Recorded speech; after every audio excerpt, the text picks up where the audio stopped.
ఒక్కటే కార్యం, భీమసేన నువ్వు వెళ్ళి అవతల వైపు సైన్యంలో అశ్వత్థామ అని పేరు కలిగినటువంటి ఏనుగుంది, నీ గదాదండంతో దాన్ని చంపేసిన తర్వాత గట్టిగా అరు, అశ్వత్థామ హతః అన్నారు.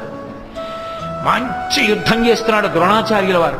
భీమసేనుడు వెళ్ళి ఆ ఏనుగుని చంపి ఒక పెద్ద అరుపు అరిచాడు, అశ్వత్థామ హతః అన్నాడు. నమ్మలేదు ద్రోణాచార్యులు. నన్ను నా ఉత్సాహాన్ని తగ్గించడానికి అరుస్తున్నాడని అదే బాణ పరంపర కొనసాగిస్తున్నాడు. ధర్మరాజు పరిగెత్తికెళ్ళాడు కృష్ణుడి దగ్గరికి. పెద్ద ధర్మాన్ని నిలబెట్టడానికి చిన్న అధర్మం చెయ్యక తప్పదు ధర్మరాజా. అశ్వత్థామ హతః అండం నీకు ఇష్టం లేకపోతే నువ్వు కనపడు చాలు. మనసులో అనుమానం ఉంది ద్రోణుడికి, అడుగుతాడు. నువ్వు చెప్తే మాత్రం నమ్మి తీరుతాడు. ఆయన ధనస్సు వదిలేయాలంటే ఒక్కటే మార్గం, నువ్వు ఆయన ముందు చెప్పావో అశ్వత్థామ చచ్చిపోయాడని ధనస్సు కింద పడేస్తాడు. కొడుకు మీద వ్యామోహం.